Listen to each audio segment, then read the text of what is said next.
History isn't just a collection of dates and dusty old scrolls. It's a tapestry of human drama, woven with threads of ambition, rivalry, and the kind of showdowns that echo across centuries. Picture this: two towering figures, each commanding armies, each convinced their vision for the future is the only one that matters. The air crackles with tension as they face off, knowing that the outcome of this single clash will ripple through time, altering the fate of millions. These aren't just battles, they're moments where the very fabric of civilization hangs in the balance.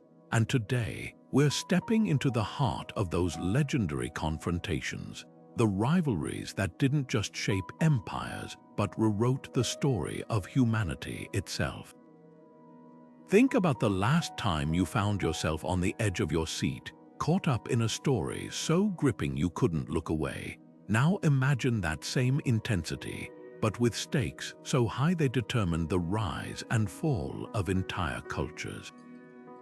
From the sun-baked plains of Mesopotamia to the marble halls of ancient Greece, history is littered with these explosive encounters, clashes where strategy met brute force, where cunning outmaneuvered sheer strength, and where the underdog sometimes toppled the titan. What makes these rivalries unforgettable isn't just the scale of the conflict, it's the human drama behind them, the grudges, the betrayals, the desperate gambles. These are the stories that remind us history isn't made by faceless forces but by people, flawed and fierce, who dared to change the world. So why do these ancient showdowns still captivate us today? Perhaps it's because they hold up a mirror to our own struggles, our own rivalries, even if on a smaller scale. Or maybe it's the sheer awe of witnessing what happens when ambition collides with destiny. Whatever the reason, one thing's certain: these confrontations are more than just footnotes in a textbook. They're masterclasses in leadership, strategy, and the unpredictable twists of fate. Over the next 25 stories, we'll unravel the threads of these legendary rivalries, from the pharaohs who fought for dominance along the Nile to the generals whose tactics are still studied in war colleges today. Get ready, because history is about to come alive in ways you've never imagined. The dust swirled across the plains of Kadesh as two of the ancient world's greatest powers locked in a struggle that would redefine warfare and diplomacy forever. Ramses II, the young and ambitious pharaoh of Egypt, marched his forces northward, determined to reclaim territories lost to the Hittite Empire. But King Muwatalli II had other plans. His army lay hidden, waiting to spring a trap that would nearly cripple the Egyptian forces. What unfolded wasn't just a clash of swords and chariots, but a battle of wits where deception and quick thinking turned the tide. Ramses, caught off guard by the Hittite ambush, famously rallied his troops with such ferocity that the scene would later be immortalized on temple walls across Egypt. Yet for all his bravery, the battle ended not with a clear victor, but with something far more revolutionary, an acknowledgement that neither side could truly overpower the other. What makes Kadesh extraordinary isn't just the scale of the confrontation, it's the aftermath. The Treaty of Kadesh, etched in silver and clay, didn't just end hostilities, it became the blueprint for future peace agreements. Written in both Egyptian and Hittite, it included clauses on mutual defense, the return of refugees, and even a promise that neither kingdom would interfere in the other's affairs. Think about that for a moment. This was a diplomatic breakthrough in an era when most conflicts ended with the total annihilation of the losing side. The treaty's language reveals something remarkable: two proud empires, after years of bloodshed, finally recognizing that coexistence was more valuable than conquest. And then there's the propaganda. Ramses, ever the master of image crafting, spun the battle as a glorious victory, commissioning grand reliefs that depicted him single-handedly defeating the Hittite hordes. Yet the truth was far more nuanced. Both sides suffered heavy losses, and the stalemate forced them to the negotiating table. This duality, the myth versus the reality, shows us how history is often shaped not just by events, but by the stories we choose to tell about them. The Battle of Kadesh teaches us that sometimes the greatest legacy of a conflict isn't who won or lost, but what humanity learns in the process. Centuries later, we still study this showdown not just for its military tactics, but for its enduring lesson that even the fiercest rivals can find common ground. Hannibal Barca wasn't just a military commander, he was Rome's nightmare made flesh. At just 26 years old, he inherited his father's burning hatred for the rising power of Rome and launched one of the most audacious campaigns in ancient history. Picture this: 37 war elephants, tens of thousands of soldiers, and a daring march across the snow-choked Alps in winter. The sheer improbability of it all stunned the Romans, who never imagined an enemy would come at them from the north. But Hannibal wasn't just crossing mountains, he was crossing the boundaries of what anyone thought possible in warfare. The Battle of Cannae became the stuff of legend, not just for its brutality, but for its brilliance. Outnumbered nearly 2-1, Hannibal lured the overconfident Roman legions into a deadly trap. His crescent-shaped formation collapsed inward like closing jaws, surrounding the Romans so completely that ancient sources claim fewer than 50 men escaped the slaughter. The streets of Rome reportedly ran with panic as news of the defeat spread. For the first time in its history, the Republic faced an existential threat from a single man's strategic genius. Yet Cannae also revealed a curious truth about Hannibal. He could win battles but struggled to win the war. Despite his victories, he lacked the siege equipment to take Rome itself, forcing him into a grueling 16-year campaign across Italy that gradually drained his resources. Enter Scipio Africanus, the young Roman general who refused to play by Hannibal's rules. Instead of meeting him head-on in Italy, Scipio took the fight to Carthage's doorstep in North Africa, forcing Hannibal to rush home to defend his homeland. Their final confrontation at Zama became a masterclass in adaptation.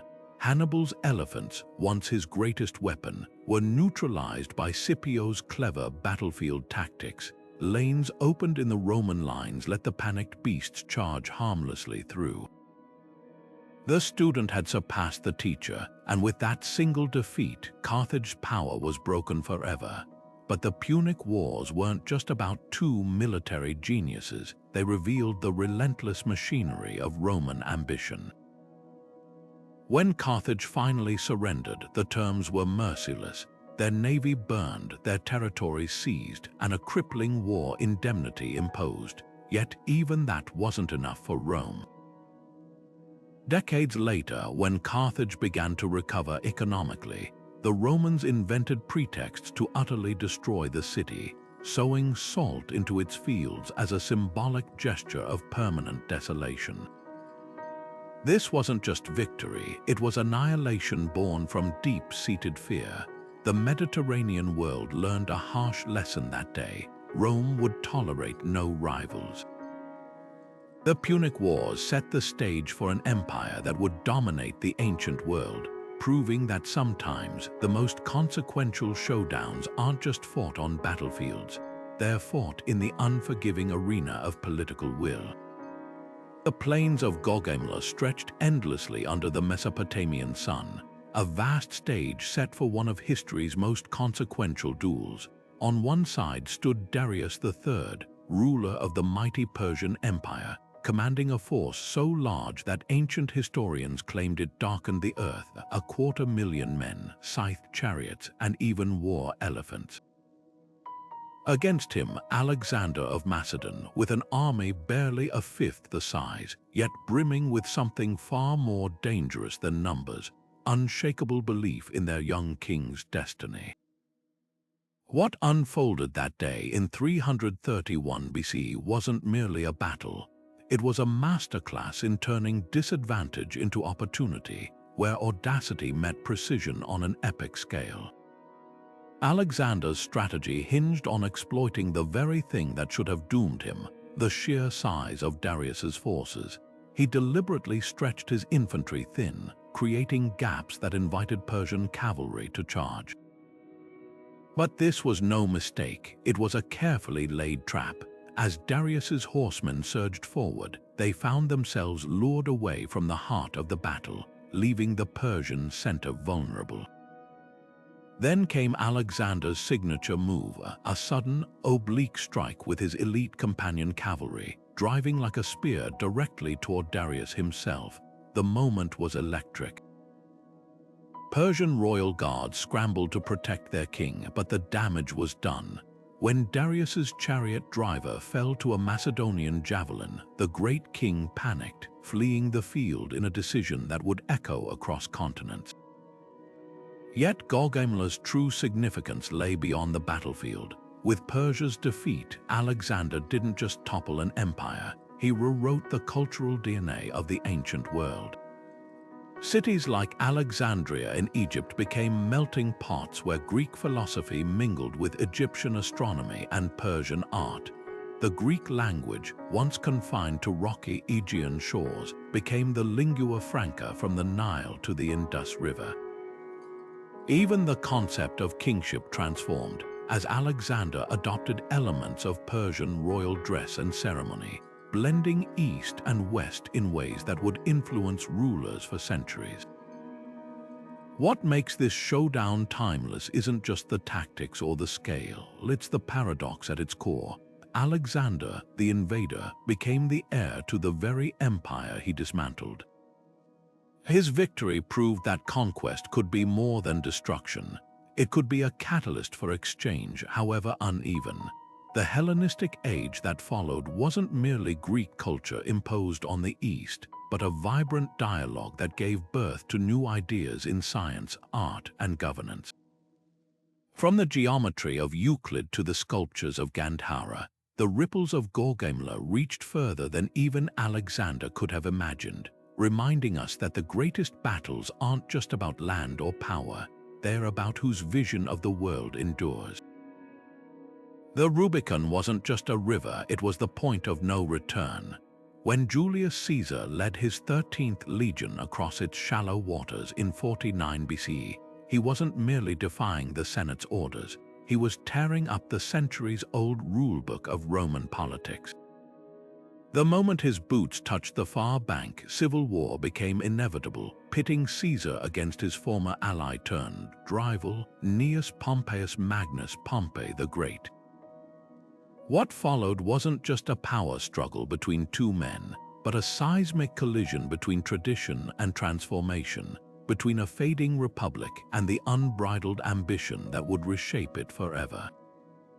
Pompey embodied the old guard, a military hero who had once cleared the Mediterranean of pirates and expanded Rome's eastern territories. He now stood as the Senate's champion, defending the institutions that had made Rome powerful. Caesar, on the other hand, represented something far more dangerous to the establishment, a populist who bypassed the Senate to connect directly with the people and his loyal legions. Their rivalry exposed the fatal flaw in Rome's republican system, the inability to balance individual ambition with collective governance. When negotiations broke down and Pompey fled Rome with much of the Senate, the stage was set for a conflict that would decide whether Rome remained a republic or became something entirely new. The showdown at Pharsalus in 48 BC was less a battle than a masterstroke of psychological warfare. Pompey's forces outnumbered Caesar's nearly 2-1, but numbers meant little against Caesar's tactical genius. He hid his weakest troops behind a line of seasoned veterans, then unleashed a surprise cavalry charge that shattered Pompey's flank. The real turning point, though, wasn't on the battlefield, it was in the minds of the men fighting. Caesar's troops, hardened by years of campaigning in Gaul, fought with ferocious loyalty, while Pompey's conscripted soldiers lacked the same conviction. When Pompey saw his lines crumble, he abandoned his army, fleeing to Egypt where he would meet a grisly end at the hands of treachery. His severed head, presented to Caesar as a macabre gift, symbolized not just the death of a man but the death of an era. Yet Caesar's victory at Pharsalus didn't just defeat Pompey, it unraveled 500 years of republican tradition. The Senate, once the beating heart of Roman power, became little more than a rubber stamp for Caesar's authority.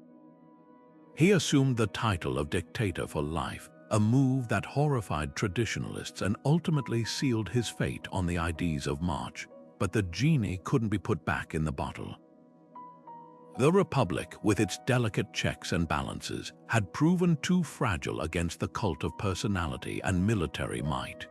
Within years of Caesar's assassination, his adopted heir Octavian would cement imperial rule, transforming Rome into an empire in all but name. What makes this rivalry so pivotal is how it mirrors the eternal tension between stability and change. Pompey fought to preserve a system that had already grown brittle, while Caesar gambled on a vision of centralized power that would dominate Europe for centuries. Their clash at Pharsalus wasn't just the end of a friendship or even a political order. It was the moment Rome learned a dangerous lesson, that in the right hands, ambition could rewrite the rules of history. The Republic's fall reminds us that no institution, no matter how venerable, is immune to the weight of a single determined will. Cleopatra understood power in a way few rulers ever have, not just as brute force, but as theater, as seduction, as the delicate art of making others believe what you needed them to believe. When she first met Julius Caesar, she didn't arrive as a supplicant. She arrived wrapped in a carpet, literally unrolling herself at his feet in a gesture so bold it blurred the line between surrender and conquest. By the time she turned her attention to Mark Antony, Rome's most formidable general, she had perfected this dance of politics and passion. Their alliance was more than romance. It was a calculated merger of military might and dynastic ambition, with Cleopatra positioning herself as the bridge between Rome's legions and Egypt's boundless wealth. But standing in their way was a man who saw through the spectacle, Octavian, Caesar's cold-eyed heir, who viewed Cleopatra not as a queen but as an obstacle to Rome's absolute supremacy. The Battle of Actium in 31 BC wasn't just a naval clash, it was a collision of two worlds. On one side, Antony and Cleopatra's combined fleet, their ships towering but sluggish, weighed down by the very opulence that had become their trademark. On the other, Octavian's smaller, nimbler vessels commanded by the brilliant strategist Agrippa. What unfolded was less a fight than a slow unraveling. As Agrippa's forces picked apart Antony's lines, the Queen's golden ship suddenly raised its sails and fled, with Antony abandoning his men to follow. The truth behind this moment remains one of history's great mysteries. Was it a tactical retreat gone wrong, or had Cleopatra recognized a losing battle and cut her losses? Either way, the psychological blow was fatal. Antony's forces, seeing their leader's desert, collapsed in disarray, but Octavian's victory at sea was just the opening move. What followed was a masterclass in political annihilation. He didn't just defeat Cleopatra, he rewrote her story, painting her as a sorceress who had ensnared Antony with Eastern decadence, a narrative that played perfectly to Roman fears of foreign influence. When he finally cornered her in Alexandria, Cleopatra knew the game was over. Rather than grace Octavian's triumph as a chained captive, she chose the ultimate exit, legend says, by the bite of an asp, a death as carefully staged as her life had been. With her passing, Egypt ceased to be an independent kingdom and became Rome's breadbasket, its grain fueling the empire's expansion for centuries. The irony is that Cleopatra, in defeat, achieved a kind of immortality Octavian could never touch. While he became Augustus, the first Roman emperor, his legacy would forever be measured against hers. She remains the woman who dared to challenge Rome on equal terms, not with armies alone but with intellect and charisma. Their showdown marked more than the end of the Ptolemaic dynasty. It signaled the final death knell of the Roman Republic, clearing the way for imperial rule. In the end, Octavian won the throne, but Cleopatra won the story, proof that even in ancient times, image could outlast empires. Spartacus was supposed to die anonymously in the arena, another disposable gladiator bleeding out for Rome's entertainment. But fate had other plans. When he seized a kitchen knife and led 70 fellow slaves in a desperate breakout from the gladiatorial school in Capua, he ignited a rebellion that would expose the fragility of the Republic's power. What began as a ragtag band of escapees swelled into an army of 90,000 former slaves, shepherds, and downtrodden peasants who saw in Spartacus not just a leader, but a symbol of their collective rage. They weren't just fighting for freedom, they were tearing at the very foundations of a system built on their backs. Rome's response was predictable, first dismissive laughter, then cold fury. The Senate sent praetors to crush the rebellion, only to watch in horror as Spartacus outmaneuvered them time and again. He used the terrain of southern Italy like a chessboard, ambushing Roman forces in narrow mountain passes and vanishing into the countryside. At one point, his army built ropes from vines to scale a cliff and surprise an encamped Roman detachment, a tactic so audacious it became legend. But Spartacus knew his rebellion couldn't last forever. His real goal wasn't to overthrow Rome, but to break free of it, leading his people north across the Alps to safety. Yet something made him turn back. Maybe it was the lure of plunder, or perhaps the realization that true freedom meant striking at Rome's heart. Whatever the reason, that decision set him on a collision course with Marcus Licinius Crassus, the wealthiest man in Rome and a general with everything to prove. Crassus was no ordinary commander. While others saw the slave revolt as a nuisance, he recognized it as an opportunity. Rome's political elite had mocked his military inexperience, and now here was his chance to cement his reputation. He reinstated the ancient punishment of decimation, executing 1 in every 10 of his own soldiers for cowardice to instill brutal discipline.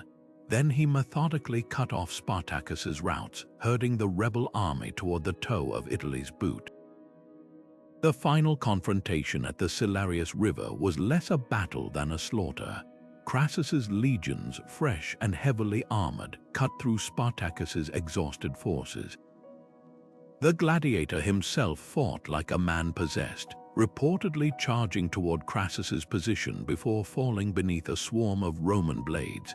His body was never identified, a final act of defiance against the empire that sought to erase him. Rome's revenge was as calculated as it was cruel. 6,000 captured rebels were crucified along the Appian Way, their bodies left to rot for miles, a grisly billboard warning against future uprisings.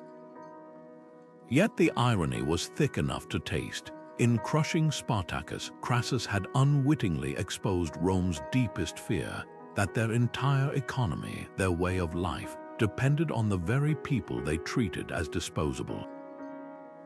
The rebellion also revealed the cracks in the Republic's political order, paving the way for strongmen like Pompey and Caesar to seize power.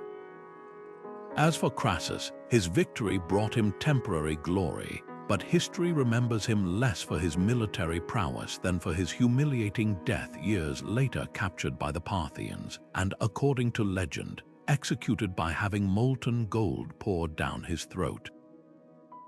A fitting end for a man who valued wealth above all else. Spartacus lost the war, but his legend outlasted the empire that sought to destroy him. 2,000 years later, his name still echoes as shorthand for resistance against impossible odds. His story forces us to ask uncomfortable questions. Who gets to be remembered as a hero and who gets dismissed as a criminal? And what does it say about power when its greatest threat comes not from rival armies, but from those it considers beneath notice? The slave revolt proved one eternal truth: even chains, when shared, can become weapons. China wasn't born, it was forged in fire. For centuries, the land we now call China was a fractured puzzle of 7 warring states, locked in endless cycles of betrayal and bloodshed. Then came Ying Zheng, the young king of Qin, who would later rename himself Qin Shi Huang, the first emperor. His ambition wasn't just to conquer, it was to erase borders entirely, to melt 6 rival kingdoms into a single, unbreakable whole. But this wasn't just a story of military might, it was a revolution in how power itself could be wielded. The odds were staggering. Each of the 6 rival states, Han, Zhao, Wei, Chu, Yan, and Kai, had their own armies, their own traditions, and centuries of grudges to fuel their resistance. Yet Qin Shi Huang had something they lacked: a terrifying efficiency. His reforms turned Qin into a war machine, with a peasant army rewarded not by nobility but by merit. Soldiers earned promotions for enemy heads delivered, a brutal incentive that created one of history's most disciplined fighting forces. But the real weapon wasn't just the army, it was the way Qin absorbed conquered lands. Unlike previous rulers who allowed defeated nobles to keep their power, Qin dismantled the old hierarchies entirely. Aristocrats were stripped of their privileges, their lands redistributed, and their people made subject to Qin's laws alone. This wasn't just conquest, it was societal demolition. Take the kingdom of Zhao, for instance. Qin's victory there wasn't secured on the battlefield alone. Spies spread rumors that Zhao's greatest general, Lai Mu, was plotting treason. The paranoid king executed his own best commander, leaving the state defenseless. Then came the final blow. After Zhao surrendered, Qin Shi Huang ordered the massacre of every male member of the royal family, erasing any chance of future rebellion. It was a pattern repeated state by state: divide, deceive, and destroy. By the time Qin turned to Kai, the last holdout, the kingdom was so isolated it fell without a major battle. Yet the true genius of Qin Shi Huang wasn't in how he won the war, but in how he won the peace. Victory could have meant a patchwork of grudging territories, but he demanded absolute uniformity. Scripts for writing standardized, axle widths for carts identical across all roads to ensure seamless trade. Even the very concept of measurement became universal, replacing regional variations with a single system. And then there was the Great Wall, not just a barrier against northern nomads, but a physical symbol of unity, built by connecting and reinforcing walls from the conquered states.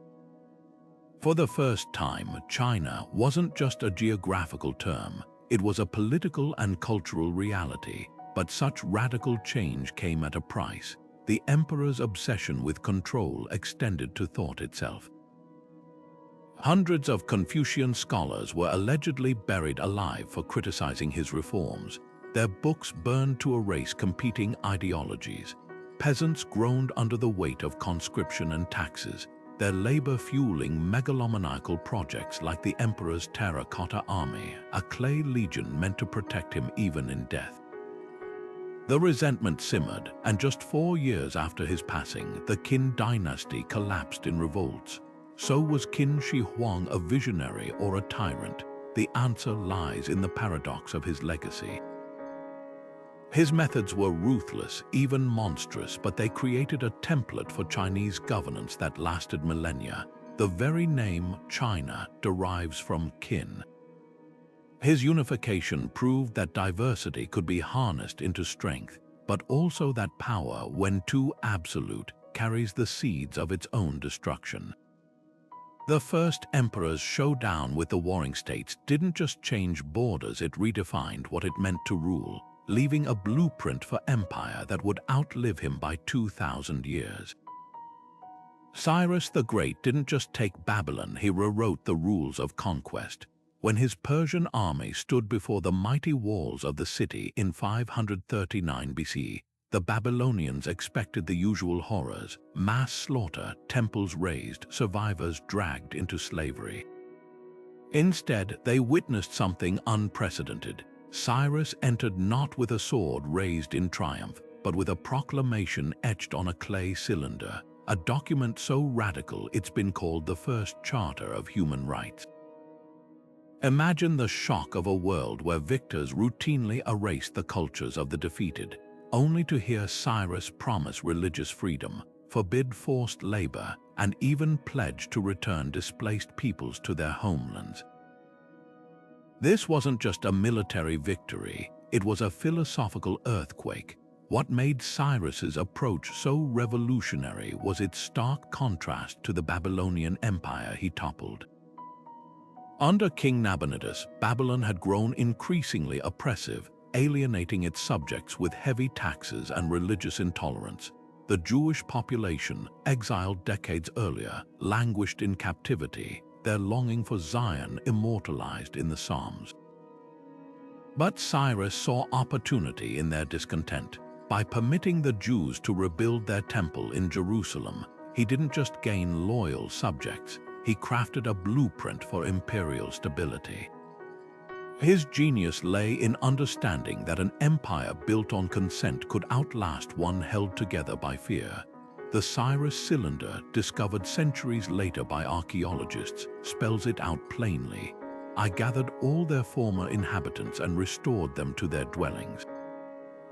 In an age of erasure, he chose restoration, yet there's delicious irony in how Babylon fell.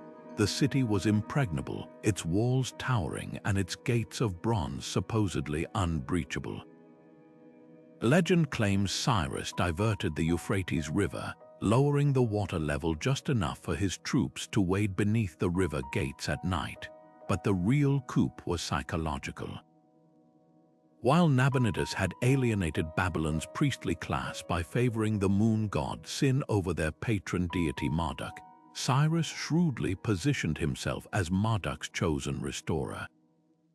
When Persian forces entered, they met little resistance, not because Babylon was weak, but because Cyrus had already won the narrative war. His victory parade through the Ishtar Gate wasn't a display of dominance, it was a carefully staged coronation, with Babylonian elites handing him the keys to the kingdom. The aftermath reshaped the ancient world. Where Assyrian kings had boasted of stacking skulls like bricks, Cyrus established satrapies, local governors who ruled with relative autonomy, so long as they paid tribute and kept the peace. His empire became a mosaic of cultures, each retaining their languages and traditions. The Phoenicians kept sailing, the Lydians kept minting coins, and the Jews, as recorded in the Book of Ezra, returned home with Persian gold funding their temple's reconstruction. This tolerance wasn't mere benevolence, it was brilliant administration. Happy subjects rebelled less, and diverse economies flourished. The Persian Royal Road, stretching over 1,600 miles, didn't just move armies, it carried ideas, goods, and innovations from Egypt to India.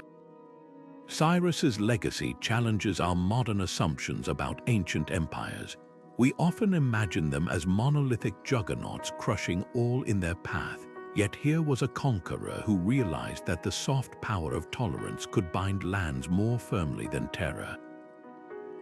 His showdown with Babylon proved that empires aren't just built on battlefields, but in the hearts and minds of the governed. 2,500 years later, when Iranian revolutionaries sought to overthrow the Shah, they invoked Cyrus's name, not as a despot but as a liberator. Few rulers in history have been so revered by the very people they subdued, and fewer still have shown that the art of empire isn't just taking power, but knowing what to do with it once you have it. Sparta's reputation was carved in blood and bronze, a city-state so feared that its mere presence on a battlefield could make enemies flee without a fight. For 200 years, their phalanx of elite warriors, trained from childhood in brutal discipline, seemed invincible. Kings and generals across Greece had tried to crack the Spartan code, only to break against their shields like waves against a cliff. Then came Epaminondas, the Theban general who saw something everyone else had missed. Sparta's strength was also its weakness. The Battle of Leuctra in 371 BC shouldn't have been a contest.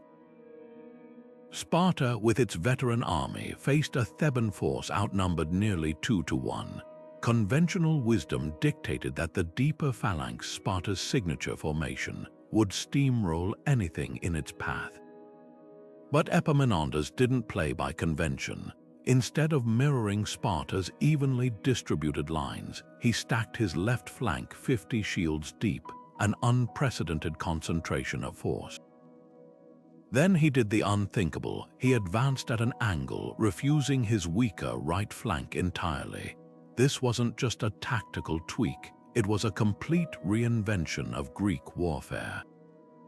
The Spartans, expecting a symmetrical clash, suddenly found their elite troops overwhelmed by a crushing weight of shields and spears they couldn't push back.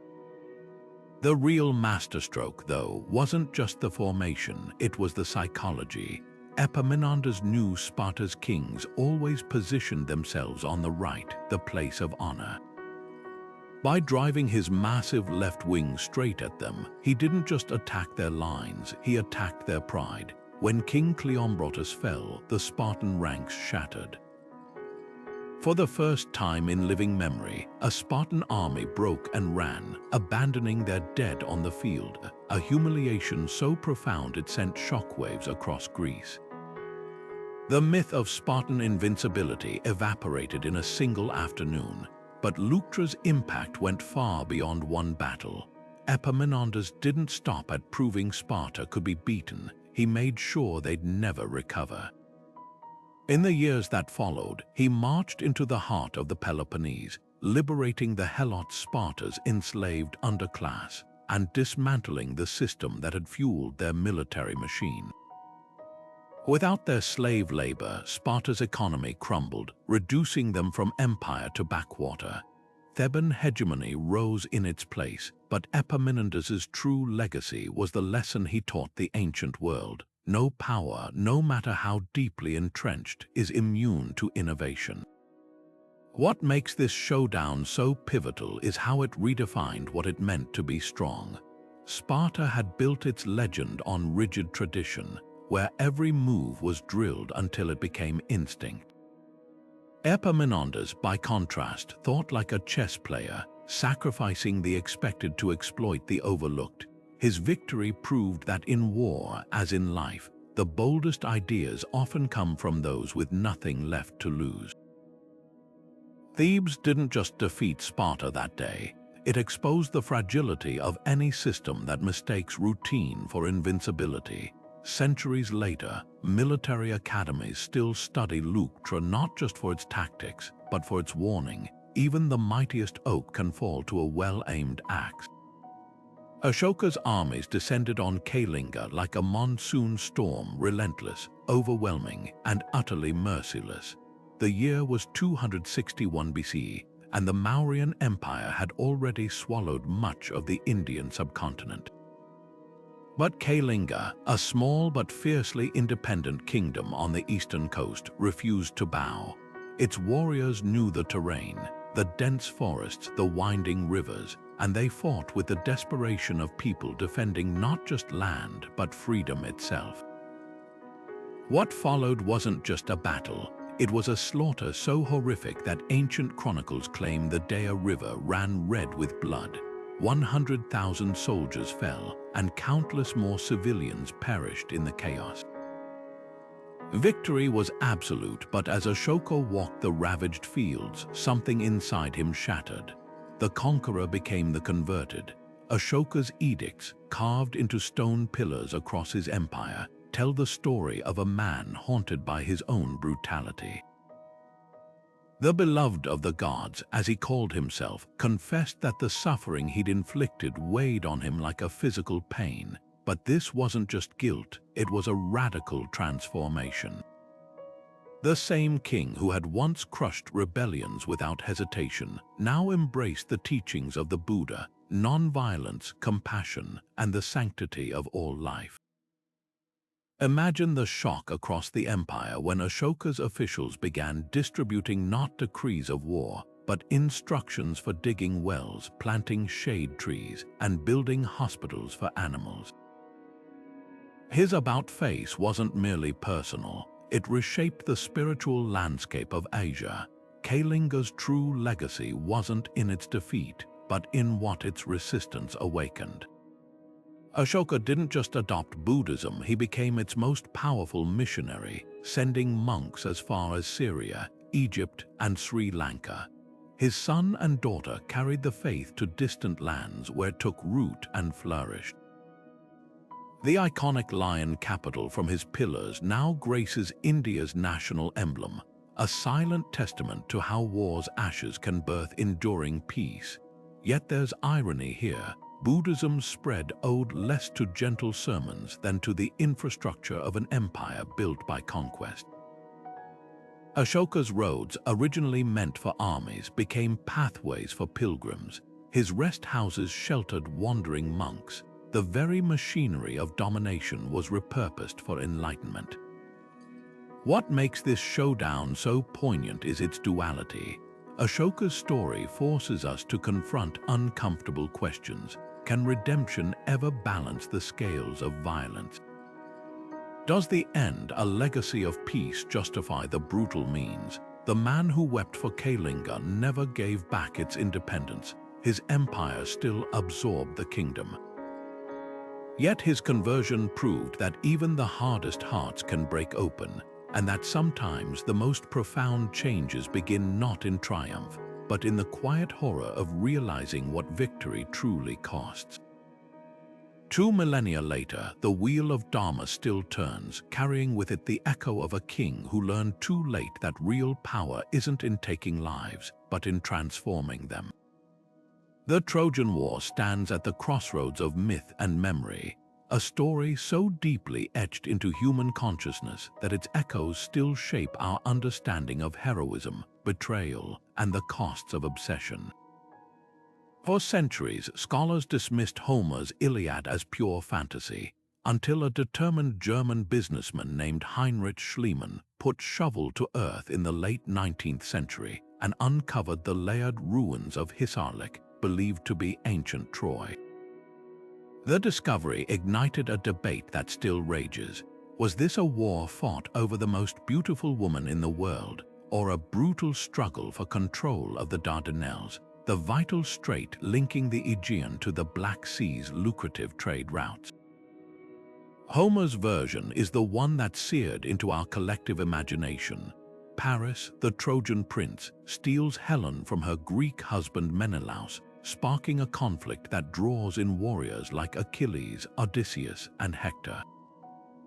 The gods themselves take sides, weaving fate like thread on a loom. But archaeology paints a messier picture. The Troy Schliemann found showed evidence of multiple destructions, one layer revealing scorch marks and arrowheads dating to roughly 1200 BC, the perfect time frame for Homer's war. Yet this Troy wasn't just a romantic city of poets and princes. It was a wealthy fortress commanding the crossroads of continents, its taxes on passing ships making it a prize worth burning for. The genius of the Trojan legend lies in how it distills universal human struggles into a single, shimmering tale.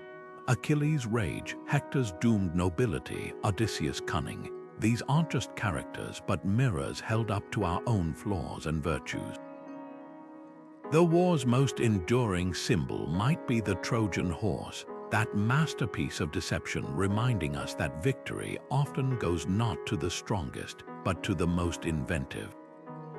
Even the war's aftermath speaks volumes. Troy falls, but the Greeks' triumph is hollow. Many heroes never return home, or like Agamemnon, meet betrayal upon arrival. It's as if the story itself warns that conquest always exacts a price beyond gold or glory. Modern excavations suggest Troy's final destruction wasn't the work of a wooden horse, but something far more mundane: earthquake damage followed by opportunistic invasion. Yet it's telling that even now we prefer the myth. There's something primal about a war fought for love and honor, even if the truth was likely about tariffs and territorial control. The Trojan War endures not because it happened, but because we've needed it to happen, a cautionary tale about the lies we tell to justify violence and the way legends outlast the empires that spawned them. Whether history or allegory, its greatest lesson might be that the stories we repeat say more about us than the past they claim to describe. Athens in the 5th century BCE was a city that seemed touched by the gods themselves, a place where democracy, philosophy, and naval might combine to create what we now call the Golden Age.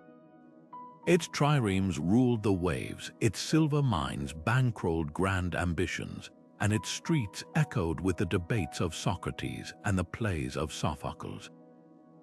But across the Peloponnese, Sparta watched with growing unease. Where Athens celebrated openness and innovation, Sparta embodied discipline and tradition. Its society honed for one purpose: producing the finest soldiers the world had ever seen. The tension between these two models wasn't just ideological, it was a ticking time bomb.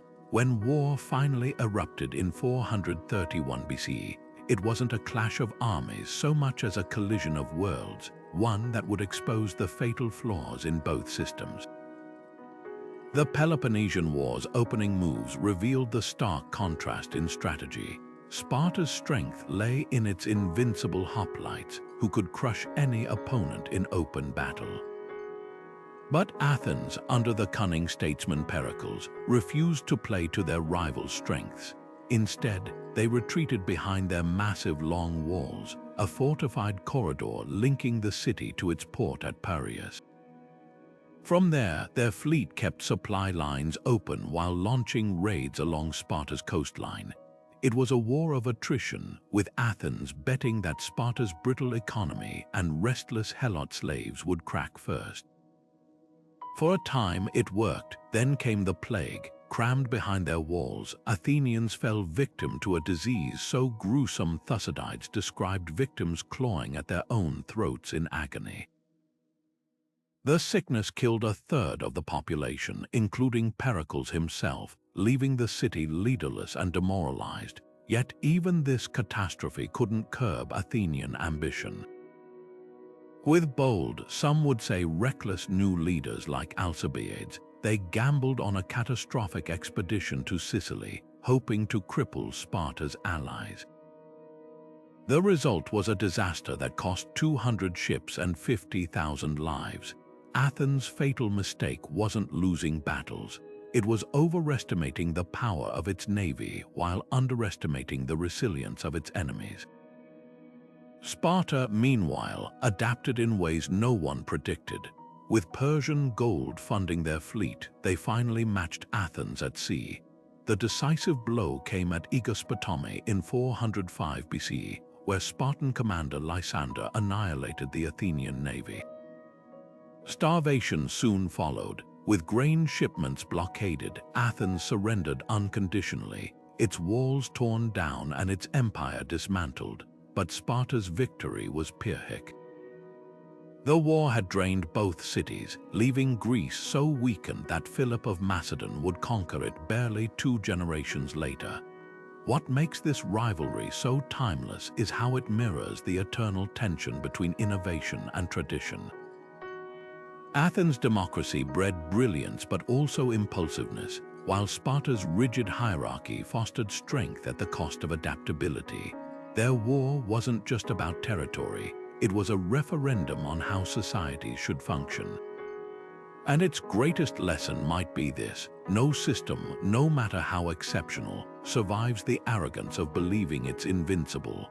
Athens fell not because democracy failed, but because it forgot that even the brightest flame can burn itself out.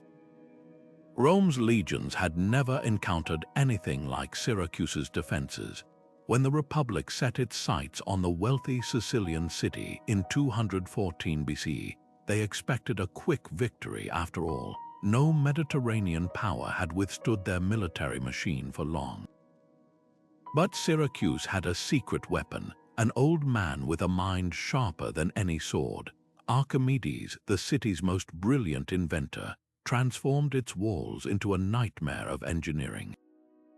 His creations sounded like something from mythology: giant claws that reached down from the battlements to pluck ships from the sea, mirrors that focused sunlight into deadly beams, catapults with pinpoint accuracy that could hurl boulders the size of chariots. For 2 years, Rome's navy found itself outwitted by geometry and physics, their siege engines reduced to splinters while Syracuse's citizens watched in awe. The genius of Archimedes lay in his ability to turn abstract principles into devastating reality. Take his infamous claw, a crane-like device mounted on the city walls, equipped with hooks that could latch onto an enemy ship's prow, lift it partially out of the water, then drop it suddenly to capsize the vessel. Contemporary accounts describe Roman sailors' terror as their ships were plucked from the sea like toys. Even more legendary were his heat rays, though historians still debate their exact design. Some say arrays of polished bronze shields reflected sunlight onto single points, setting sails ablaze. Others argue it was more likely a psychological weapon, disorienting attackers with blinding flashes. Whatever the truth, the effect was the same. Rome's admirals began to fear approaching the walls even on cloudy days. Yet for all his brilliance, Archimedes couldn't account for human weakness.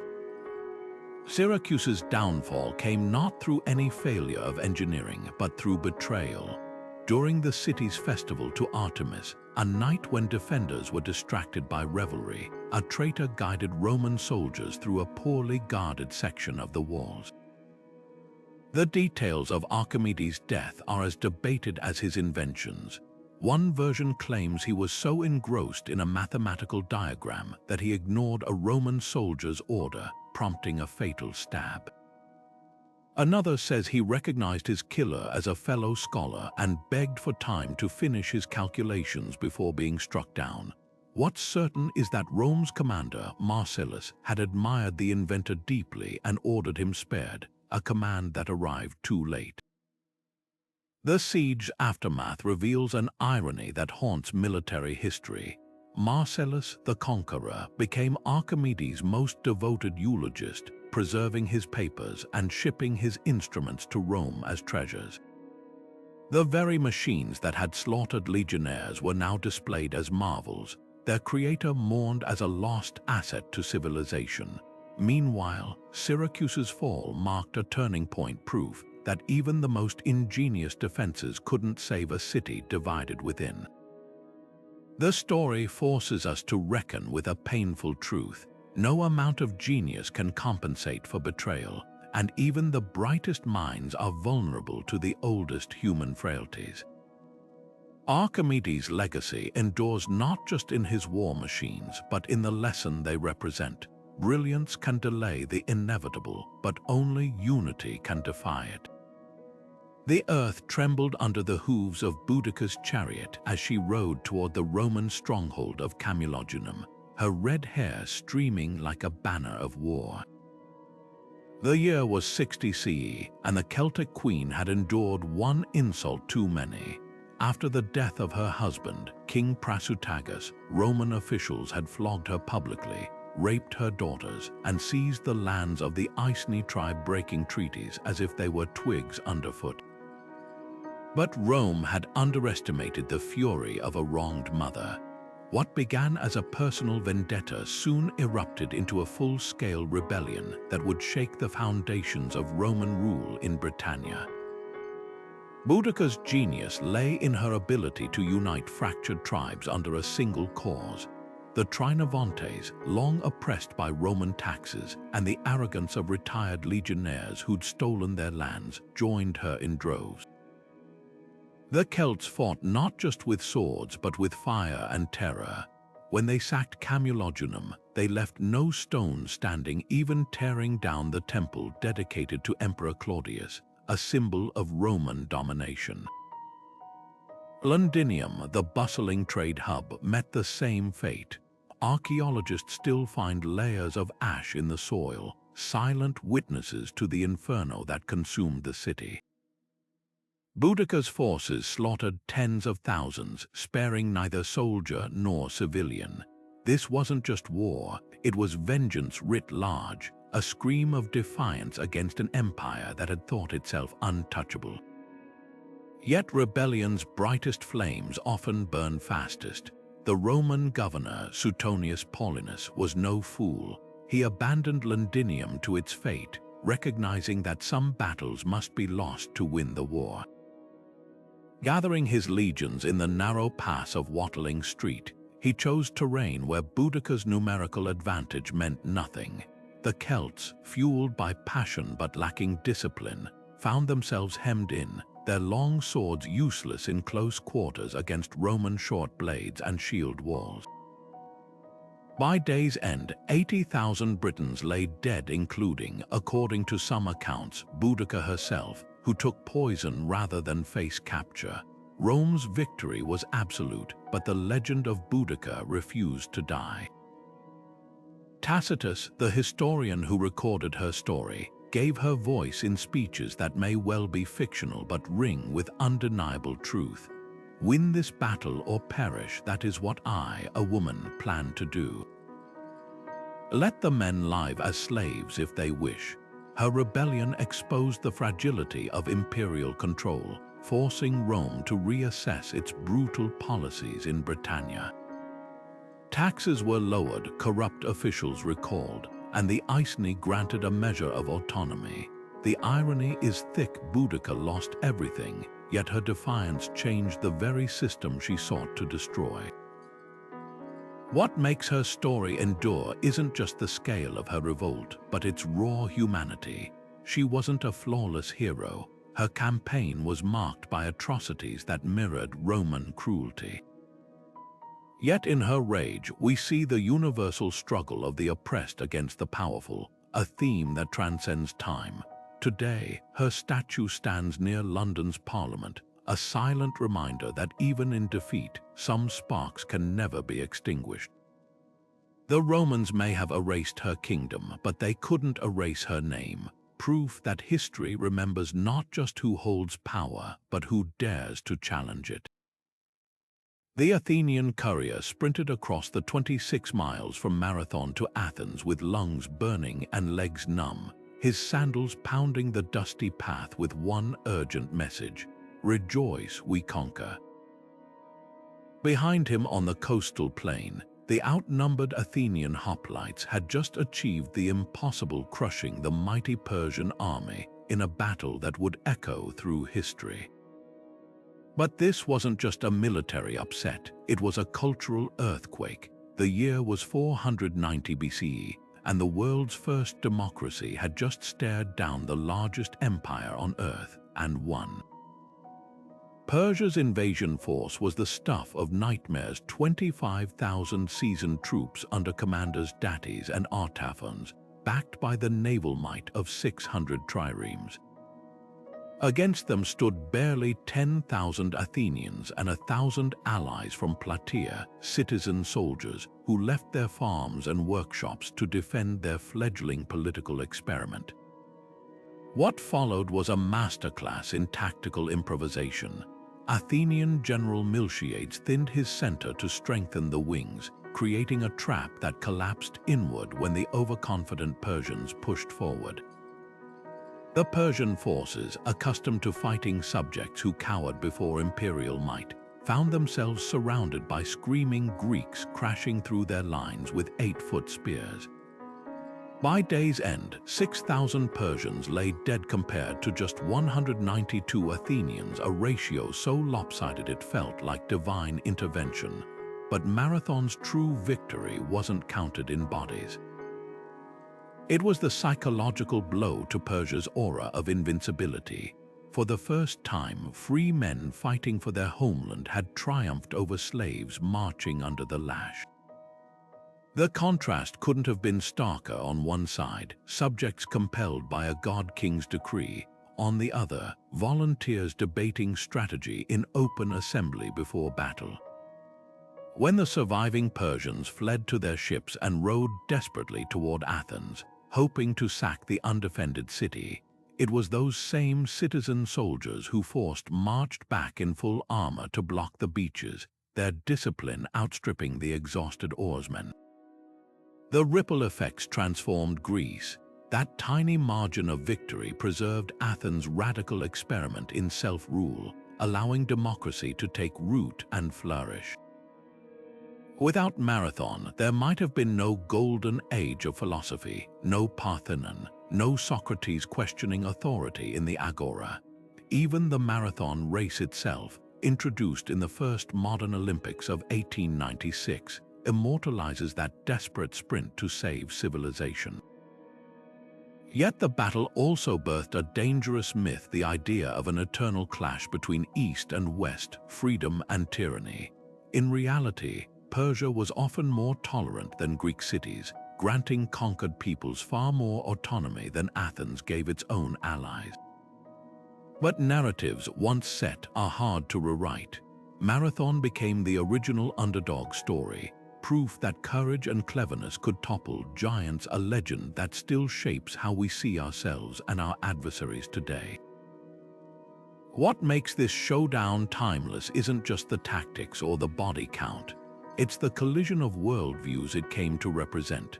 The Persian messenger who demanded Athens submit with gifts of earth and water got an answer no empire expected: defiance.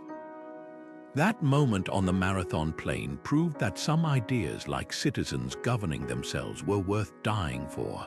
When those hoplites charged across the field, they weren't just defending their homes, they were forging an identity that would inspire revolutions 2,000 years later. The irony, their victory preserved a system so unstable it would eventually tear Greece apart in civil wars.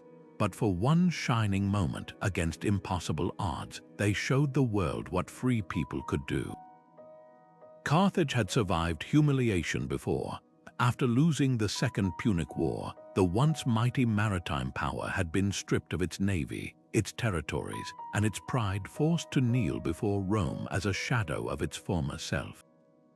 But by 149 BCE, something remarkable happened. The city began to rise again.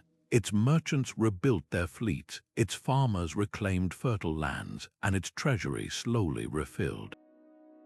To Rome's paranoid senators, this wasn't recovery, it was defiance. When Carthage defended itself against Numidian raids, technically violating their peace treaty with Rome, it provided the perfect pretext. Cato the Elder, who'd ended every speech for years with "Carthage must be destroyed," finally got his wish. What followed wasn't just conquest, but annihilation so complete it would become the ancient world's definition of total war. The siege itself was a masterclass in Roman relentlessness. For 3 brutal years, Scipio Aemilianus' grandson, by adoption of Hannibal's nemesis, tightened his grip around the city. His engineers built massive siege works, cutting off Carthage's land and sea supply routes. Inside the walls, desperation took hold as food stores dwindled. Women sacrificed their hair to make ropes for catapults, while citizens melted down precious metals for weapons. When the Romans finally breached the defenses, the fighting spilled into the streets, house by house, temple by temple, in some of the most savage urban combat the ancient world had ever witnessed. The final stronghold, the citadel of Byassa, held out for 6 more days until its last defenders, starving and exhausted, threw themselves into the flames rather than surrender. But Rome wasn't satisfied with mere victory. The city was methodically dismantled stone by stone, memory by memory. Legend claims the ground was sown with salt, though archaeologists debate whether this actually occurred or was symbolic hyperbole. Either way, the message was clear. Carthage wouldn't just be defeated, it would cease to exist. 50,000 survivors were sold into slavery, the harbor was filled with rubble, and a curse was pronounced upon anyone who dared rebuild. For centuries afterward, the site stood empty, a haunted expanse where wild grasses grew over the bones of a civilization. The tragedy of Carthage lies in what was lost, not just a city, but an entire cultural legacy. Before Rome's rise, Carthaginian traders had mapped Atlantic coasts as far as Britain and West Africa. Their innovations in glassmaking, agriculture, and naval architecture vanished almost without trace. Even their literature, save a single agricultural manual translated into Latin, was erased. Rome's victory was so total that we now see Carthage primarily through Roman eyes as the villainous foil to Roman virtue, its history rewritten by the victors. Yet the destruction haunted Rome too. Scipio Aemilianus, watching Carthage burn, reportedly wept and quoted Homer's lines about the fall of Troy, perhaps sensing that one day his own city might face similar fate. The siege became a moral lesson debated for centuries. Was this justice or genocide, a necessary security measure, or the act of a bully terrified by competition? Carthage's ghost lingered, a reminder that the thirst for absolute security can corrupt even the greatest republics. And in an eerie twist of history, the same fertile fields Rome salted would later become the empire's breadbasket, proof that nature, unlike civilizations, can heal from even the deepest wounds. The pass at Thermopylae was barely 50 feet wide, in places a bottleneck where mountains plunged into the sea, leaving just enough room for a wagon track. When King Leonidas of Sparta marched his 300 warriors there in 480 BCE, he wasn't choosing a battlefield, he was turning geography into a weapon. Persia's Emperor Xerxes had brought an army so vast that Herodotus claimed it drank rivers dry, perhaps 200,000 strong, with contingents from every corner of the empire. Against them stood a force that could fit in a modern concert hall, 300 Spartan elites backed by a few thousand allied Greeks. The math was suicidal, but Leonidas wasn't there to win. He was there to make every Persian step cost a river of blood. What happened next wasn't just a battle, it was theater, choreographed for maximum psychological impact. The Spartans fought in shifts, their phalanx rotating fresh men to the front like a deadly machine. Persian waves broke against their interlocked shields, their shorter spears useless against the Greeks' 8-foot lances. Xerxes, watching from his golden throne, reportedly leapt up 3 times in frustration as attack after attack failed. The narrow pass negated Persia's numbers, turning their greatest strength into a liability. Even the elite immortals, the emperor's personal guard, were butchered in the crush. For 2 full days, the Spartans turned Thermopylae into a slaughterhouse, proving that discipline and terrain could outweigh sheer force. Then came the betrayal. A local shepherd named Ephialtes, lured by Persian gold, revealed a hidden mountain path that let Xerxes flank the Greek position. When Leonidas learned of this, he dismissed most of the allies, but the Spartans stayed. Their law forbade retreat, and their culture revered a beautiful death in battle above all else. The final stand was less a military action than a ritual. The Spartans fought until their spears shattered, then with swords, then with daggers, and finally with fists and teeth.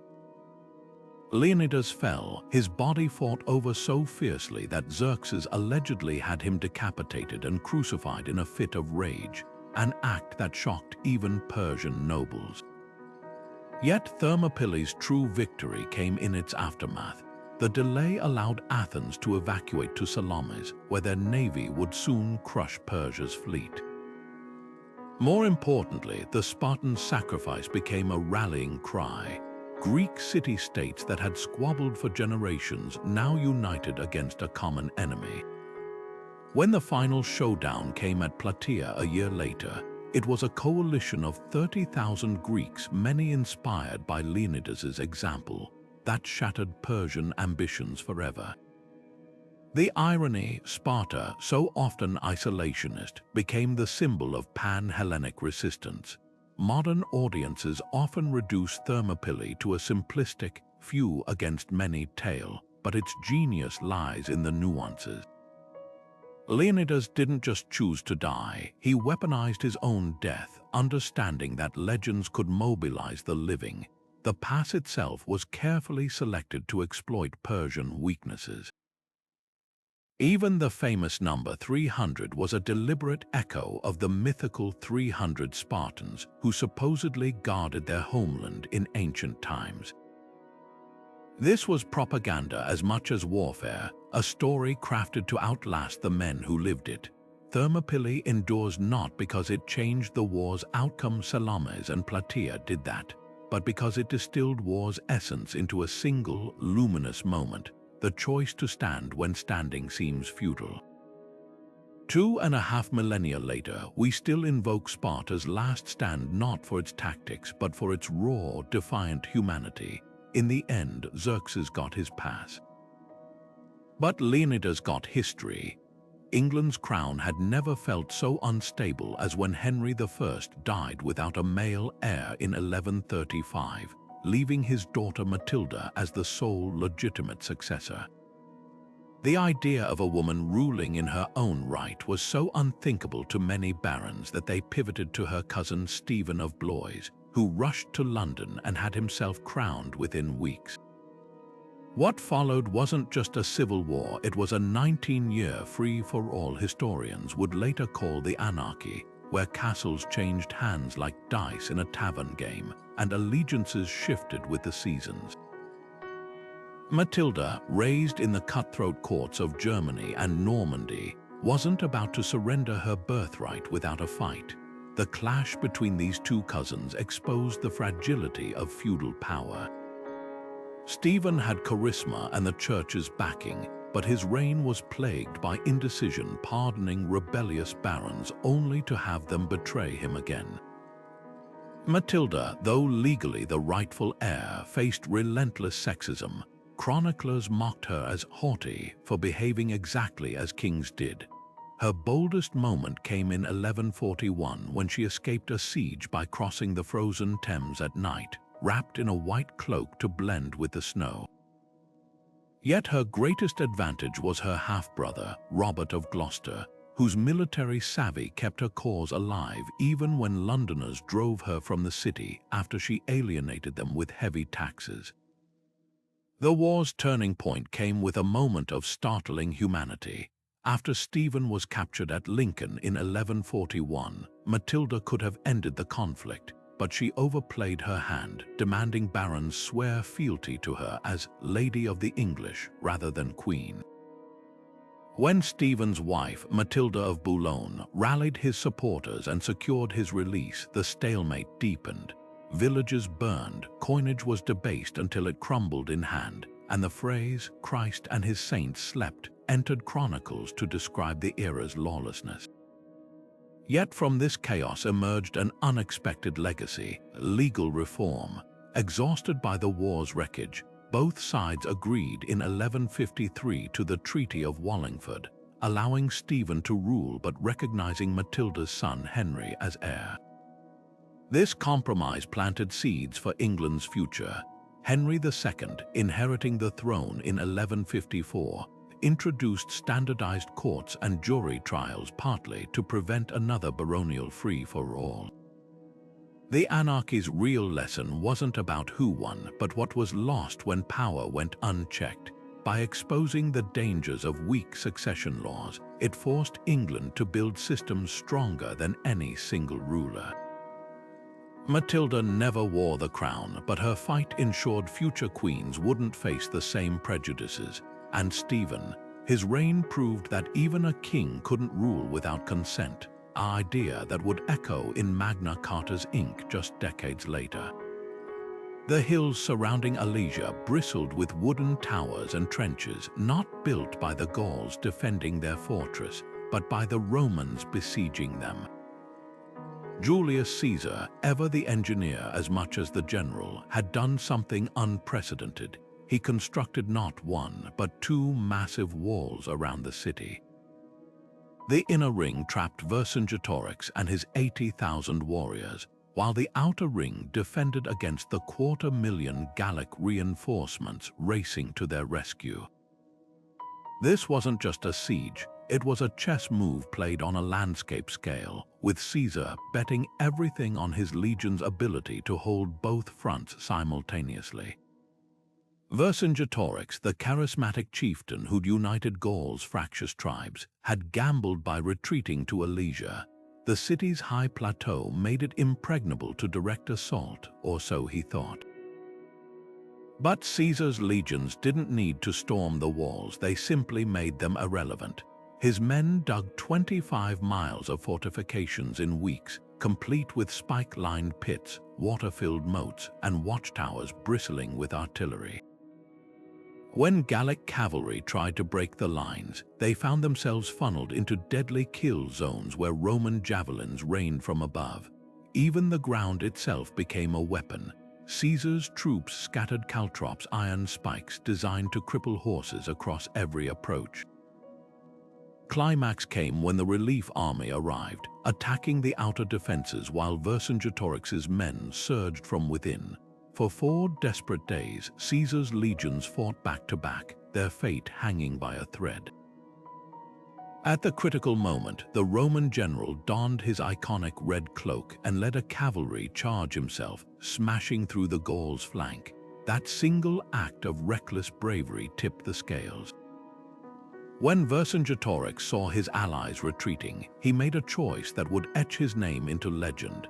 He rode out alone in full armor, circled Caesar's camp 3 times, then dismounted and knelt, placing his weapons at the victor's feet. Alesia's aftermath reshaped history. Caesar paraded Vercingetorix through Rome for 6 years before strangling him in a dungeon, but the real prize was Gaul itself, its fertile lands and fierce warriors now fuel for Rome's ambitions. The victory gave Caesar the wealth and loyal veterans he needed to cross the Rubicon, sparking civil war. Yet the battle's brilliance overshadows its brutality. Ancient sources claim 1 million Gauls died in the conquest, with another 1 million enslaved. The siege engineering marvels couldn't mask the grim truth. Alesia wasn't just a military triumph, it was the death knell for an entire way of life. What makes this showdown haunting isn't just Caesar's tactical genius, but the echoes of what might have been. Vercingetorix came closer than anyone to uniting Gaul against Rome, a feat that wouldn't be repeated until Charlemagne. His failure proved that even the most inspired leadership couldn't overcome Rome's relentless machinery. And for Caesar, Alesia became the blueprint for his future: bold action, spectacle, and an unshakable belief that fortune favors those who dare everything. The siege's greatest lesson might be that walls don't just keep people out, they also pen them in, leaving no choice but surrender or starvation. In the end, both men gambled, but only one understood that true power lies not in defiance alone, but in the cold calculus of control. The Yangtze River churned under the weight of Cao Cao's armada. 1,000 ships lashed together into floating fortresses, their decks crowded with soldiers from the conquered north. It was the winter of 208 CE, and the warlord's ambition stretched as wide as the river itself, to crush the last southern holdouts and unite China under his banner. But the waters near the Red Cliffs held a surprise no military manual could predict. Against this naval colossus stood an unlikely alliance: Sun Quan's shrewd southern strategists and Liu Bei's ragged band of loyalists, including the legendary tactician Zhuge Liang. Their secret weapon wasn't superior numbers or brute strength, but an element as unpredictable as the winds themselves: fire. What unfolded was less a battle than a masterclass in psychological warfare. The southern commanders knew Cao Cao's northern troops were unused to river combat, their ships unstable and crews prone to seasickness. So they played a game of deception, sending a double agent named Huang Gai to pretend defection. his ships loaded not with supplies but with kindling, oil, and hastily armored soldiers made of straw. When the critical moment came, a favorable wind, later romanticized as Zhuge Liang's borrowed east wind, propelled these fire ships straight into Cao Cao's fleet. The result was apocalyptic. Flames leaped from vessel to vessel, wooden towers collapsing like matchsticks, screams echoing across the water as armored men drowned under the weight of their own gear. In hours, the river became a charnel house, Cao Cao's dreams of unification reduced to ashes on the tide. Yet the battle's true significance lay in its aftermath. Instead of a unified China, the land fractured into three rival kingdoms, Wei, Shu, and Wu, each claiming legitimacy for decades to come. This wasn't just a military stalemate.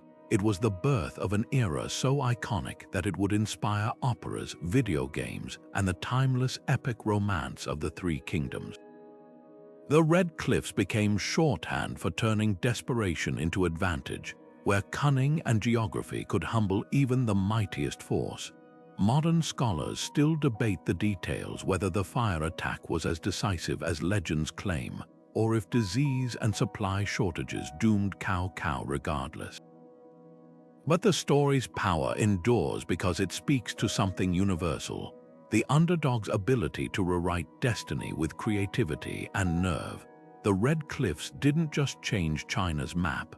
They proved that history sometimes pivots not on who has the most soldiers, but who best understands the terrain both of land and human ambition. Centuries later, the lesson still burns bright. Even the grandest plans can founder when they ignore the winds of change.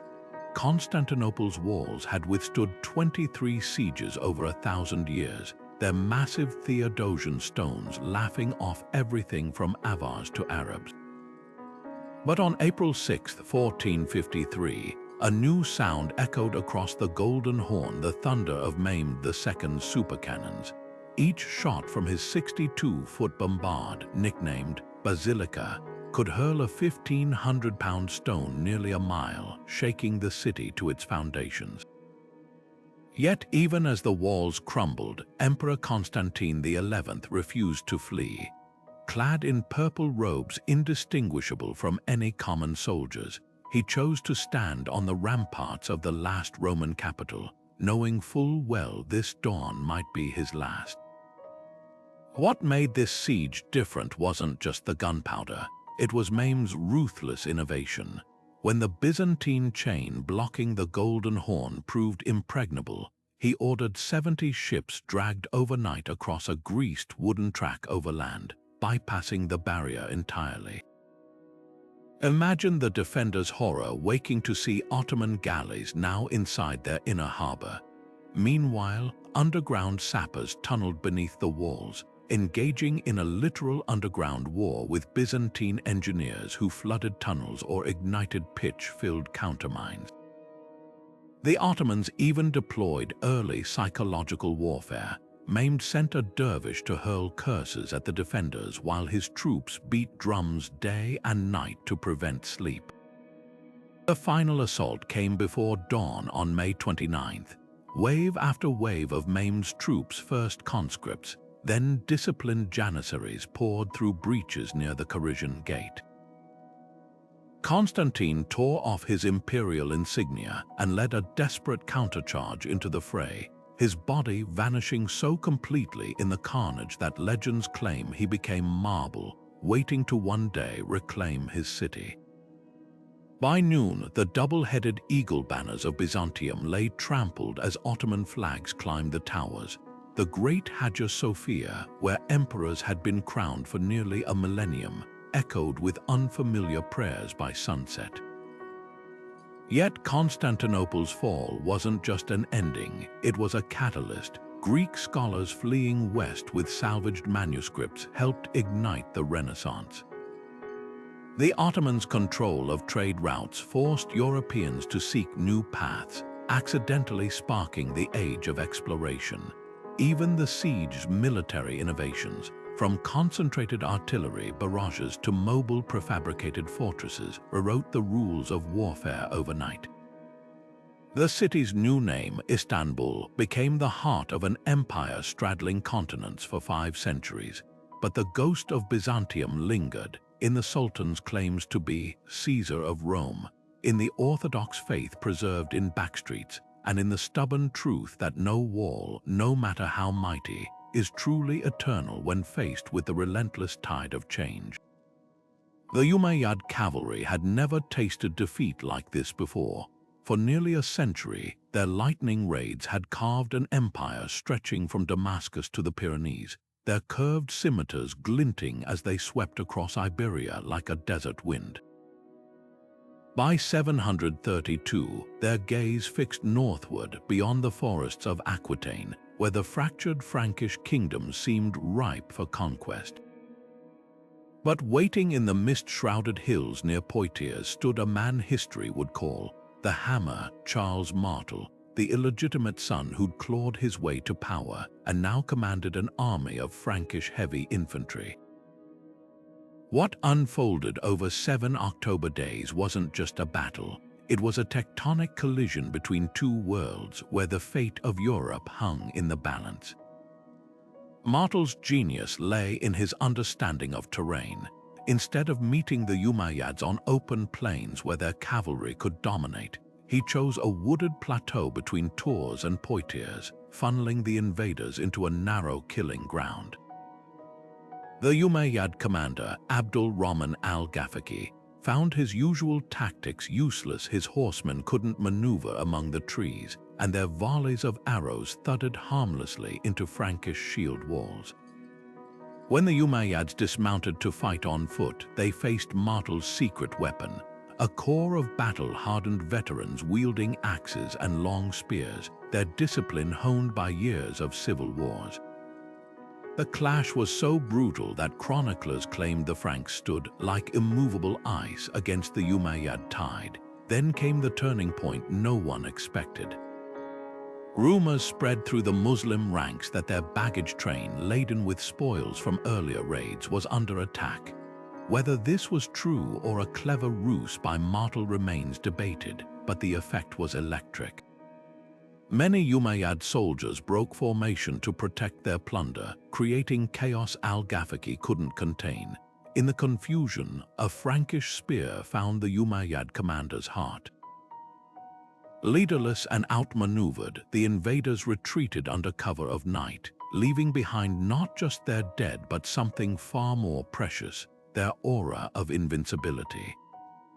Yet Tours' real impact wasn't measured in casualties, it was cultural. Had the Umayyads prevailed, the face of Europe might have looked profoundly different. Islamic rule could have stretched beyond the Pyrenees, altering everything from architecture to language. Instead, Martel's victory cemented the Pyrenees as Europe's cultural fault line, a divide that persists in modern debates about identity and belonging. The battle also supercharged Frankish prestige, paving the way for Martel's grandson Charlemagne to forge the Holy Roman Empire. What makes this showdown so pivotal is how it lives in the shadows of interpretation. Arab chroniclers barely mentioned it, while Christian writers later inflated its importance as a save civilization moment. The truth likely lies between.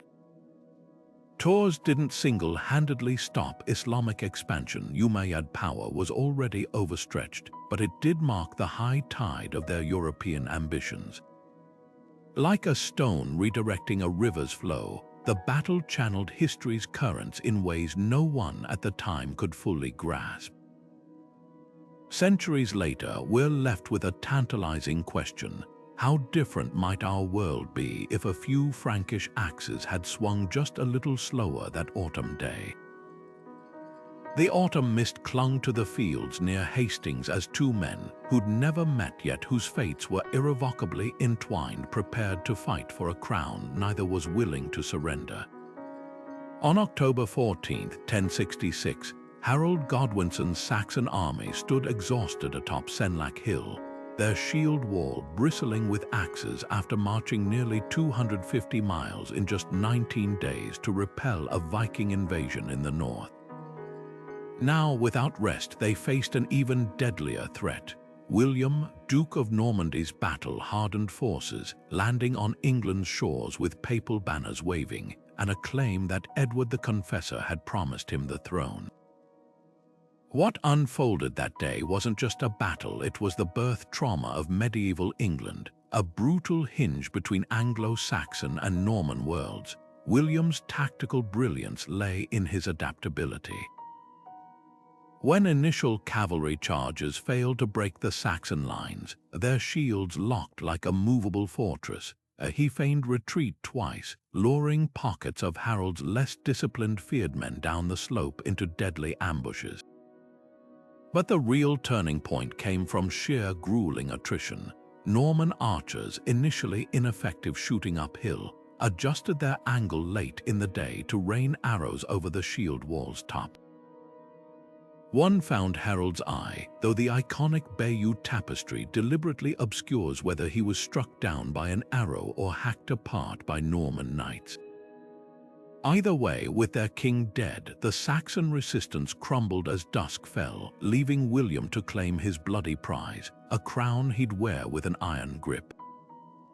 The aftermath ripped through English society like a plough through virgin soil.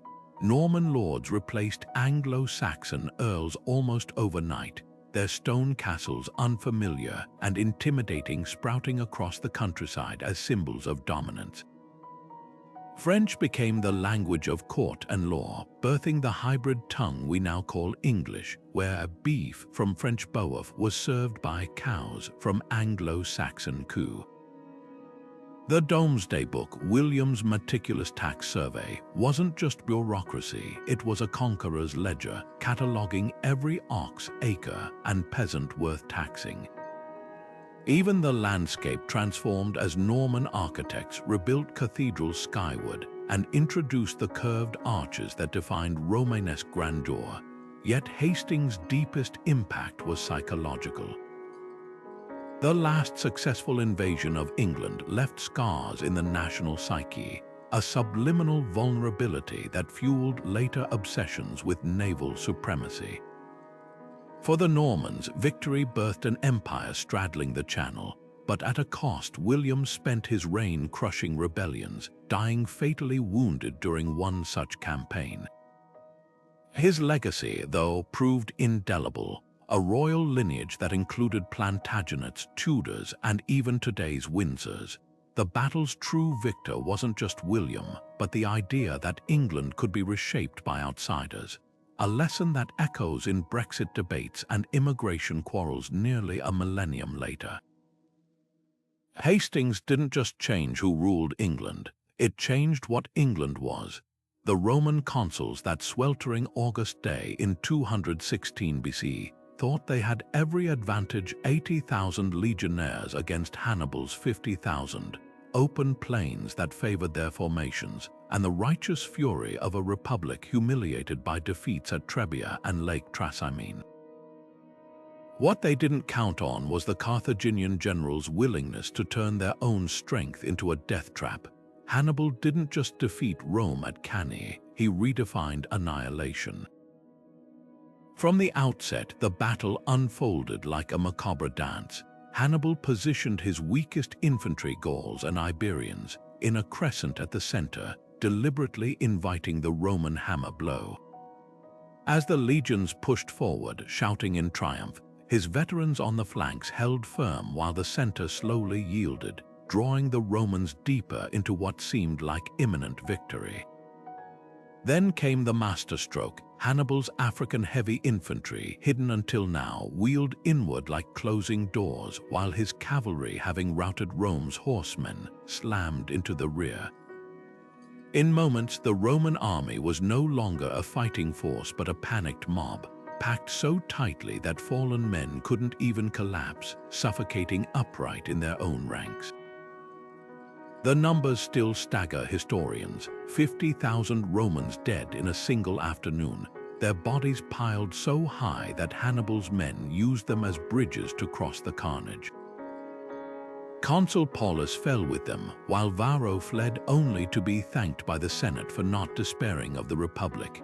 Yet for all its tactical perfection, Cannae also revealed Hannibal's fatal limitation. He'd hoped the massacre would shatter Rome's alliances, but instead it hardened their resolve. Without siege engines to take the city itself, his victory became a hollow masterpiece, like a sculptor who carves a perfect statue only to find it can't stand on its own. What makes Cannae timeless isn't just the encirclement countless generals have mimicked, the double envelopment, but the psychology behind it. Hannibal understood that Rome's greatest weakness was its predictability. Their maniples excelled at pushing forward, so he let them, then turned their momentum against them. Modern militaries still study Cannae not for its bloodshed, but for its lesson. True genius in battle lies not in overpowering your enemy, but in letting them overpower themselves. The irony, Hannibal's name became synonymous with tactical brilliance, yet his ultimate failure proved that no battle, no matter how flawless, can substitute for strategy. Rome lost the day, but their willingness to endure the unendurable won the war. The waters off Actium seemed to shimmer with more than just Mediterranean sunlight that September morning in 31 BCE. They carried the weight of an empire's future. On one side, Mark Antony's fleet lumbered forward, their towering warships adorned with the purple sails of Cleopatra's Egyptian contingent, a visual declaration of their intertwined destinies. Opposite them, Octavian's smaller, sleeker vessels danced across the waves under the command of his brilliant Admiral Agrippa, their crews drilled to perfection.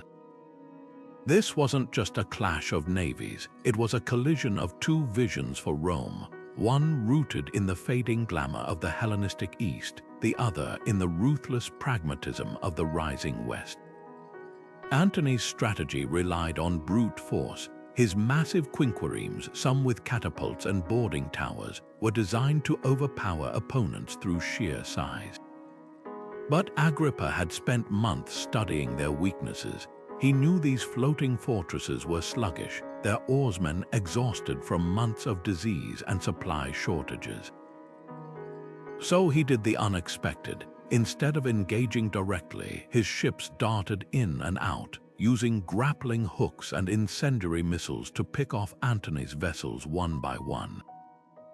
The real turning point came when Cleopatra's squadron suddenly raised their sails and broke through the fray, not in retreat, as later Roman propaganda claimed, but in a desperate bid to regroup.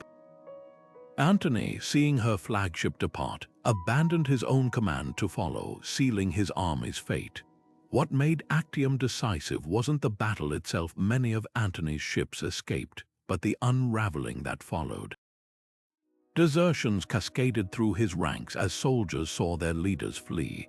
Within a year, Octavian stood at the gates of Alexandria, where Antony and Cleopatra chose suicide over surrender. Yet the battle's true significance lay in what it birthed, the myth of Octavian's destiny. He framed Actium not as a civil war, but as Rome's triumph over Eastern decadence, with Cleopatra cast as the seductive villain.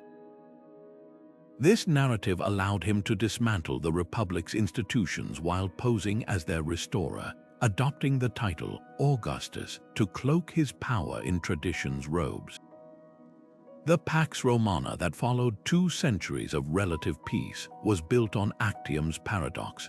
Augustus claimed to have saved Rome from chaos, yet his reign began with the Republic's final breath.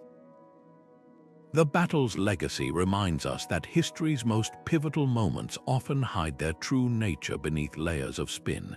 Actium didn't just decide who ruled, it determined how empires could rebrand conquest as salvation, and how one man's ambition could be rewritten as a nation's rebirth. The irony, the very sea where Rome's future was won now lies silent, its waves long since erasing the blood and bronze of that day. While the stories spun, they still shape our understanding of power itself. What transforms a battlefield from a footnote to legend isn't the body count, it's the stakes. Every clash we've witnessed so far was a collision of philosophies, where swords and spears were merely the tools that carved history's turning points. Take Marathon, where the very concept of citizen soldiers defending democracy faced off against imperial conscripts, or Thermopylae, where 300 Spartans weaponized their own deaths to prove that discipline could defy an empire. These weren't just fights, they were ideological earthquakes, shaking the foundations of how societies organize, worship, and dream. Consider the unlikeliest survivors, the ideas that outlived their champions. Hannibal's tactical genius at Cannae is still taught in war colleges, yet Carthage itself vanished, leaving only echoes in Rome's architecture and cuisine. Cleopatra's Egypt fell, but her portrayal as the femme fatale who nearly derailed Rome's destiny became a template for how we vilify powerful women even today. The real victors weren't always the ones who raised banners over smoldering cities, but the concepts that seeped into the cultural groundwater. Cyrus the Great's tolerance, Ashoka's repentance, or the Spartan sacrifice that redefined courage. Human drama elevated these conflicts from strategy to saga. The betrayal that felled Archimedes, a mind capable of calculating pi, but unable to foresee a soldier's blade, mirrors our own struggles with short-sightedness. Boudicca's rage, raw and unfiltered, speaks to anyone who's ever been pushed too far. And who can't empathize with Matilda, the queen who fought for 19 years only to see her crown slip away because she refused to soften her voice in a world that feared strong women. These figures weren't marble statues, they were people who loved, schemed, and bled, making choices under pressures we can still feel today. The most surprising lesson. How often the losers shaped the future. The Gauls Vercingetorix united against Rome left no written records, yet their rebellion forced Caesar to become the dictator whose assassination birthed an empire. The Jewish exile Cyrus freed rebuilt a culture that would outlast Persia itself. Even at Alesia, where Roman engineering triumphed, the Gauls' ferocity lived on in the legionnaires who adopted their armor and guards. Defeat, it seems, can be a slow burning fuse igniting changes no victor anticipates. What makes these ancient clashes resonate isn't their antiquity, but their familiarity. The same tensions, tradition versus progress, unity versus autonomy, pride versus pragmatism, play out in our boardrooms and ballots. When we watch Athens' democracy crumble from overreach or Persia's multicultural empire fracture under rigidity, we're holding up a mirror to our own societies. The stakes may have been measured in bronze and blood back then, but the essential question remains: how do we build something worth defending without becoming the very tyranny we fear? That's why these stories endure not as dusty relics, but as cautionary tales and sparks of inspiration, proving that while empires rise and fall, the human condition stays stubbornly, beautifully the same. From the sun-baked plains of Kadesh to the stormy waters of Actium, these 25 clashes weren't just about who won or lost, they were the moments where history held its breath, where the smallest decisions sent shockwaves through centuries. Think about it, a single betrayal, a sudden change in the wind, or one leader's refusal to back down altered the fate of millions. That's the real magic of these rivalries. They remind us that behind every empire's rise or fall, there were real people, flawed, brilliant, desperate, steering the course of civilizations with nothing but their wits and will. What's astonishing isn't just the scale of these conflicts, but the legacies they left behind. Ramses and the Hittites didn't just fight, they invented diplomacy. The ashes of Carthage didn't just mark Rome's dominance, they became a warning about the cost of unchecked power. And Boudicca's rebellion, it proved that even in defeat, a symbol could outlast an empire. These stories aren't locked in the past. They're blueprints for understanding ambition, resilience, and the price of hubris. The next time you hear about a political standoff or a corporate rivalry, listen closely. You might catch echoes of Caesar and Pompey, or Athens and Sparta, playing out in modern suits instead of armor. So why do we keep returning to these ancient clashes? Maybe because they strip away the noise and reveal the raw mechanics of power. There's something clarifying about watching Hannibal outmaneuver Rome with nothing but elephants and audacity, or Cleopatra gambling an empire on one naval battle. These weren't chess matches, they were high-stakes experiments in human nature, and the results, sometimes the underdog triumphs, sometimes the tyrant falls. But always, the world is left irrevocably changed. Now we're turning the spotlight to you. Which of these showdowns left you riveted? Was it the cunning of Cyrus outside Babylon's walls, or the tragic defiance of Spartacus against Rome's might? Drop your pick in the comments. We love geeking out over these moments with you. And if you're hungry for more deep dives into the clashes that shaped our world, hit that subscribe button. History isn't just a collection of dusty old battles, it's a living, breathing drama, and we're just getting started. Until next time, keep questioning, keep exploring, and remember, the past isn't dead. It's not even